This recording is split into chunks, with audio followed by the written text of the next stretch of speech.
It started with a letter folded 3 times and stuffed into a plastic sleeve, duct taped to my front gate. You have 30 days to vacate the premises. No signature. Just the bold red stamp of the Hidden Hills Ranch HOA, a logo that had started to feel less like a symbol of unity and more like a cattle brand for the entitled elite. I'd lived on this land for almost a decade. I raised horses here. I paid every bill. I fixed every fence with my own 2 hands. The ranch wasn't just mine. It was me. So when some newly elected HOA board decided I didn't belong anymore, I didn't pack my bags. I sharpened my knives.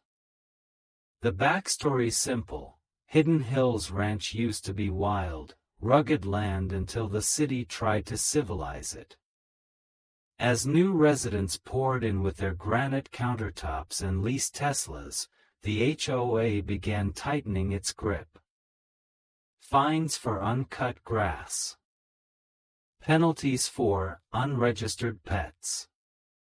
Meetings that felt more like trials than discussions.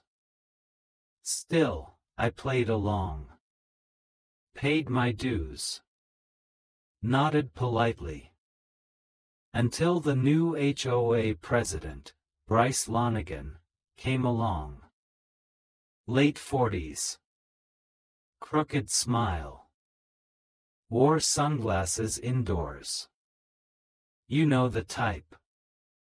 He didn't like that I refused to host community events at my barn. He didn't like the political sign I'd once planted by my mailbox. And above all, he hated that I refused to sell my land to the development company he quietly consulted for. Then came the violation letters, dozens of them. Complaints about my non-conforming livestock fence. About the excessive dust from my riding trails.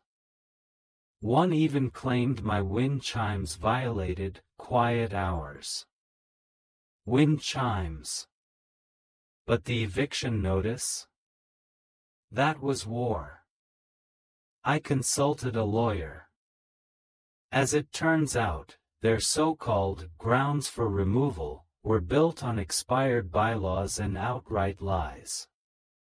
That's when I knew I wasn't just going to survive this. I was going to break them. My first move? Money.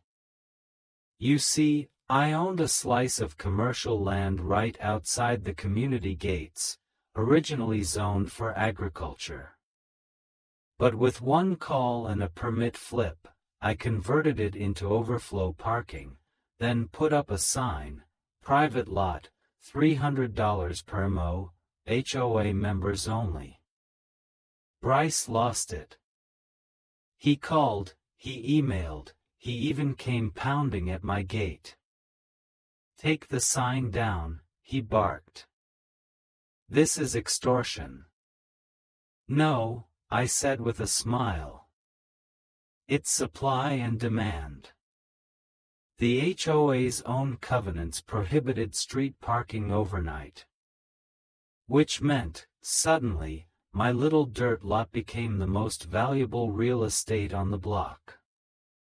Within a week, 19 families were renting spaces from me. With the extra income, I hired a landscaper, installed lights, and added a keypad gate. It looked better than half the homes inside Hidden Hills. Then I raised the rent. Meanwhile, Bryce kept trying to force me out. He hired an inspector who claimed my barn was unsafe.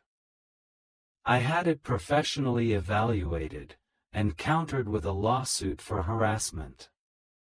He tried to fine me for a commercial operation. I proved my zoning rights were grandfathered in. He tried intimidation. I responded with receipts. Then came my final play, the one they never saw coming.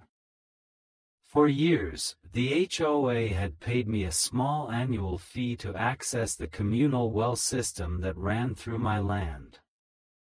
It was old-school irrigation, routed underground from a time before anyone cared about master-planned communities. I let it be. Until I didn't.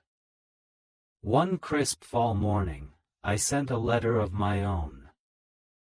Effective immediately, access to the communal water line crossing parcel 17B is revoked. All water services must cease within 48 hours. Violators will be fined $500 per day. They thought I was bluffing. I wasn't. 2 days later, the sprinklers stopped. Fountains dried. Toilets clogged. And suddenly, every resident realized that their HOA overlords had built an empire on borrowed plumbing. The emergency board meeting was held under a carport, because the HOA clubhouse didn't have running water. Bryce looked like a deflated balloon in a pastel polo. He begged. I offered new terms. They could rent permanent water access, at triple the prior rate, or they could dig new lines, which would take months and cost hundreds of thousands. They caved. Within a month, Bryce resigned for personal reasons. The new board president? A retired teacher named Sandy who thanked me for putting things back in balance. The ranch stayed mine. The parking lot made me rich. And I had enough leverage to ensure no one ever messed with me again. But the best part was when Bryce, red-faced and silent, came to my gate one last time, this time with a check in hand. Water bill, he mumbled. I took the check and gave him a receipt. If you enjoyed watching an HOA get served ice-cold justice, make sure to like, share, and smash that subscribe button. Because here at The Mirror Moves, we don't just tell stories, we flip the script on power. New stories every week. And trust me, karma's just getting started. Drop a comment if you've ever dealt with an HOA horror story. Let's keep making noise, one story at a time.